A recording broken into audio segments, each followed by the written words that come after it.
Well, there's only one D-Star repeater in Vermont, and it's Ray McCall's K1XV Dstar repeater in Weston, Andover, up on Terrible Mountain.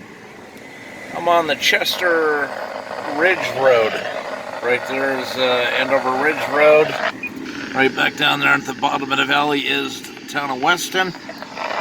And I cannot make Ray's repeater, so I'm beginning to think the only D-Star repeater in the state wanted to try is inoperable.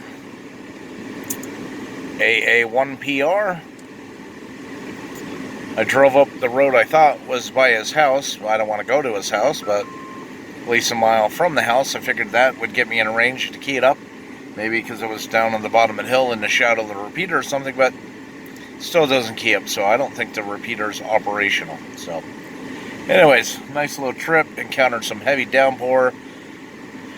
Oh, some flooding on the road. It looks like now the clouds are trying to make a break for it. But anyways, I guess I'll stick with my D-Star hotspot at the house, hook it up to an external antenna, and just do my own thing in Rutland, because there's no way I can make his repeater from Rutland to Weston. I'd have to have 150 watts and a beam, and even then it's not even line of sight. So anyways, nice little trip across Vermont, and anyways, time to go back home. Oh, and the radio is an ICOM ID 51A+2. Seems it took ICOM 4 tries to get the model right.